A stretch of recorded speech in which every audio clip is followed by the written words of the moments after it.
हमने कुछ दिनों पहले बायजूस पर बात की थी खर्चा पानी में। कंपनी की ऑडिट रिपोर्ट 1.5 साल से ज़्यादा लेट हुई थी। फिर उस पर बायजूस का जवाब भी सामने आया। वो जवाब तो हम आपको बताएंगे ही, लेकिन कुछ और मार्कर और खबरें हैं जो बताती हैं कि बायजूस की स्थिति भयानक गड़बड़ है। क्या है पूरा मामला, आज के शो में हम जानेंगे। आगे बढ़े उससे पहले एक ज़रूरी सूचना भी सुन लीजिए। आ गया है लल्लन टॉप क्विज और इस बार इनाम भी बटेगा। 26 अक्टूबर से रोजाना रात 9 बजे सिर्फ लल्लन टॉप ऐप पर, जी हाँ सिर्फ ऐप पर, मौके पर दीजिए जवाब, मौके पर ही पाइए फटाफट से इनाम। तो डाउनलोड कीजिए लल्लन टॉप ऐप, क्योंकि वहीं पर मिलेंगे ये सारे क्विज। सूचना समाप्त, अब शो की तरफ आगे बढ़ते हैं। मीडिया रिपोर्ट्स के मुताबिक बायजूस ने केरल के तिरुवनंतपुरम स्थित अपने ऑफिस को बंद करने का फैसला किया है और वहां काम करने वाले कर्मचारियों को इस्तीफा देने को कहा है। कथित तौर पर टेक्नो पार्क स्थित बायजूस के इस ऑफिस में 170 लोग काम करते थे। अब इन कर्मचारियों ने केरल के एजुकेशन और लेबर मिनिस्टर से मिलकर बकाया सैलरी का भुगतान और उचित मुआवजा दिलाने की मांग की है। इस बात की पुष्टि केरल के शिक्षा और श्रम मंत्री वी सिवानकुट्टी ने की है। वी सिवानकुट्टी ने एक फेसबुक पोस्ट में बताया, तिरुवनंतपुरम के टेक्नो पार्क स्थित बायजूस के ऑफिस में काम करने वाले कर्मचारी मुझसे मिलने आए थे। इन कर्मचारियों ने नौकरी से निकाले जाने को लेकर शिकायतें की हैं। केरल सरकार का लेबर डिपार्टमेंट इस मामले की गंभीरता से जांच करेगा। टेक्नोपार्क में काम करने वाले आईटी कर्मचारियों के मीडिया और कम्युनिटी प्लेटफॉर्म टेक्नोपार्क टुडे ने लिंक्डइन पर एक पोस्ट में बताया कि बायजूस अपने कर्मचारियों को बिना पूर्व सूचना दिए टेक्नोपार्क स्थित ऑफिस को बंद करने की कोशिश कर रही है।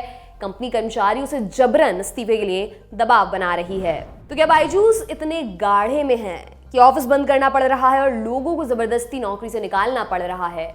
आपको बता दें, बायजूस ऑनलाइन पढ़ाई कराने वाली कंपनी है। यह कंपनी क्लास 1 से 12वीं तक की ऑनलाइन पढ़ाई कराने वाली एक एडटेक कंपनी है। एडटेक शब्द एजुकेशन और टेक्नोलॉजी को एक साथ मिलाकर बना हुआ है। इस कंपनी के फाउंडर है बायजू रविंद्रन और दिव्या गोकुलनाथ। इस कंपनी का हेडक्वार्टर बेंगलुरु में है।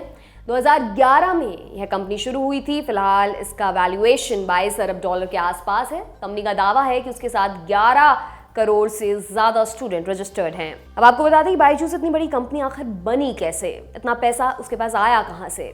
बायजूस में मोटा पैसा लगाने वालों में सिक्वोया कैपिटल, मैरी मीकर, यूरी मिनर, चांद जुकरबर्ग इनिशिएटिव, टेंसेंट और टाइगर ग्लोबल समेत अन्य कई नाम शामिल हैं। महज 11 साल में ही बायजूस ग्रुप के गुलदस्ते में कई कंपनियां जुड़ चुकी हैं। उदाहरण के तौर पर ओस्मो, आई रोबोट, हैशलर्न, वाइट जूनियर और आकाश इंस्टीट्यूट।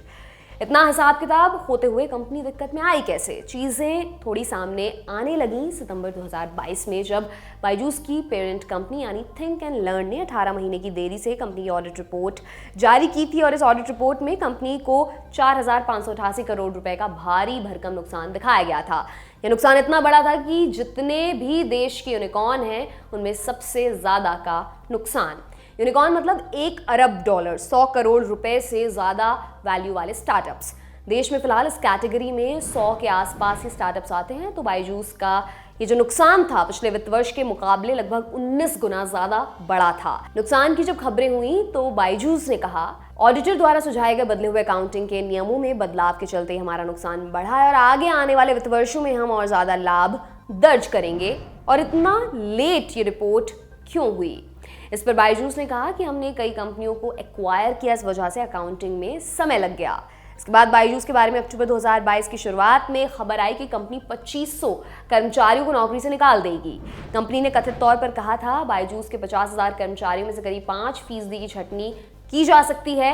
ये कर्मचारी प्रोडक्ट, कंटेंट, मीडिया और टेक्नोलॉजी डिपार्टमेंट के होंगे। यह छंटनी धीरे धीरे की जाएगी। अब आपको बायजूस द्वारा हमें भेजे गए 22 सितंबर 2022 के एक मेल के बारे में बताते हैं, जिसमें उन्होंने कहा था, हम मजबूत गति से बढ़ रहे हैं और हमें नहीं लगता कि आगे आने वाले समय में कोई बड़ी छंटनी होगी, लेकिन जो भी होगा वो मैक्रो इकोनॉमिक एनवायरनमेंट को स्थिर बनाने के फैसलों पर निर्भर करेगा। लेकिन फिर भी छंटनी की खबर आई अक्टूबर 2022 के महीने में 2 बार। कुल मिलाकर 12 से 15,000 तक की छंटनियां। जो इस मामले पर नजर रखते हैं वो इस पर क्या कहते हैं, जानते हैं। कई रिपोर्ट्स में आया कि इससे ज्यादा एम्प्लॉयज को निकाला गया है।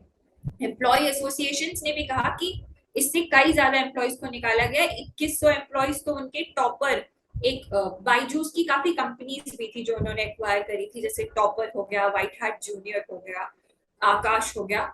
तो कई एम्प्लॉयज का ये कहना है कि इंडिविजुअल कंपनी से ही काफी एम्प्लॉयज को निकाला गया है। जो कंपनी एस्टिमेट बता रही है कि हमने सिर्फ इतने % एम्प्लॉयज को निकाला है, वो गलत है। बताया जा रहा है, कई एक्सपर्ट्स का मानना ये है कि ये इकोनॉमिक स्लोडाउन जो एक आया है, एक पूरा इकोनॉमिक स्लोडाउन आया है, जिसकी वजह से बायजूस को काफी दिक्कतों का सामना करना पड़ रहा है। उन्होंने काफी एक्सपेंसेस बढ़ा दिए थे अपने, जैसे मार्केटिंग एक्सपेंसेस, एडवर्टाइजिंग एक्सपेंसेस। अब सवाल उठता है कि बायजूस के इतने खराब दिन कैसे आए, क्योंकि कंपनी अपनी बातों से उलट जाती हुई दिखाई देती है और मार्केट से लेकर गूगल तक हर जगह बायजूस की कथित बर्बादी के बयान लिखे जा रहे हैं। आइए जानते हैं एक्सपर्ट से कि उनका इस बारे में क्या मानना है। ये जो कंपनीज हैं, इन्होंने अपने फाइनेंसेस को इतना बेहतर तरीके से नहीं संभाला था, ऐसा एक्सपर्ट्स का मानना है। और इसकी वजह से वो लोग अपने, क्योंकि फाइनेंसेस संभाल नहीं पा रहे थे, क्योंकि ज्यादातर जो इनका इनकम था वो उनको इन्वेस्टर्स देते थे, जैसे एंजल इन्वेस्टर्स हो गए, या जो इनके स्टार्टअप में इन्वेस्ट कर रहे हैं, वो उनका एक बहुत बल्क पैसा आता था और उसे वो लोग नॉन प्रोडक्टिव ऑपरेशंस में वो लोग इन्वेस्ट करते थे, जैसे कि मैंने कहा मार्केटिंग में कर दिया, एक्विजिशंस में कर दिया। और क्योंकि ये वो उन लोग अंदाजा लगा रहे थे कि शायद इससे उन्हें प्रॉफिटेबिलिटी जल्दी अचीव हो जाएगी और वो ये सब एक्सपेंसेस को बराबर कर पाएंगे, पर ऐसा हुआ नहीं। जैसा कि आपने बताया कि उनका काफी बड़ा लॉस का फिगर था, और वो भी उन्होंने काफी साल बाद ऑडिट रिपोर्ट निकाला। तो जो एक मंदी आई हुई है, पूरे ग्लोबल मंदी जो चल रही है, उसकी वजह से इन स्टार्टअप्स को, खासकर बायजूस को और जो बड़े एडटेक स्टार्टअप्स हैं जैसे अनअकैडमी हो गया, वेदांतु हो गया, उनको भी काफी इस मंदी की वजह से, जिसमें उन लोगों ने अपने ऑप्टिमाइज नहीं किए थे ऑपरेशंस, उसकी वजह से उन्हें मार खानी पड़ी है। हालांकि इन सब मामलों पर बायजूस ने आरोपों से इनकार किया है। बायजूस के प्रवक्ता ने हमें बताया कि कंपनी की प्रॉफिटेबल ग्रोथ के लिए कंपनी तमाम जरूरी बदलाव कर रही है, लेकिन कंपनी प्रभावित कर्मचारियों को अपने दूसरे ऑफिसों में रिलोकेट करने का भी मौका दे रही है। जहां तक तिरुवनंतपुरम ऑफिस वाली टीम का सवाल है, तो कंपनी का कहना है कि वो इस टीम के कर्मचारियों को बेंगलुरु ऑफिस में ट्रांसफर करने का अवसर भी दे रहे हैं। बता दें कि गूगल के हिसाब से तिरुवनंतपुरम से बेंगलुरु तक की दूरी लगभग 732 किलोमीटर है, तो कंपनी बेंगलुरु शिफ्ट होने का मौका दे रही है। कंपनी से ऑफिस बंद करने के कारणों पर साफ जवाब नहीं मिला, लेकिन कंपनी ने कहा हमने अपने कर्मचारियों को इस मामले पर फैसला करने के लिए 1 महीने से ज़्यादा का समय भी दिया है। इसके बावजूद भी अगर ये कर्मचारी मौके का फ़ायदा नहीं उठाना चाहते हैं तो कंपनी इस फैसले से प्रभावित सभी कर्मचारियों को वाजिब भुगतान करेगी, साथ ही हेल्थ इंश्योरेंस का अतिरिक्त कवर देगी। जो कर्मचारी दूसरे सेंटर्स में रिलोकेट होना चाहते हैं उन्हें पूरी सुविधा भी दी जाएगी और ज़रूरत के मुताबिक छुट्टियां भी। इसके अलावा कंपनी निकाले गए कर्मचारियों को साल भर के भीतर दूसरे सेंटर्स में दोबारा से नौकरी देने के लिए प्रतिबद्ध है। कंपनी के प्रवक्ता ने कहा कि कई मीडिया संस्थानों में बताया गया कि बायजूस के टेक्नोपार्क ऑफिस में 170 कर्मचारी काम करते हैं, जबकि इस ऑफिस में सिर्फ 140 कर्मचारी ही काम करते थे। बायजूस और इस ग्रुप की सभी कंपनियों के पूरे केरल में 1500 से ज़्यादा कर्मचारी कार्यरत हैं। लेकिन बायजूस के बयान में जो सहजता और सहिष्णुता दिखाई दे रही है, वो मीडिया रिपोर्ट्स में क्यों नहीं दिखाई दे रही है?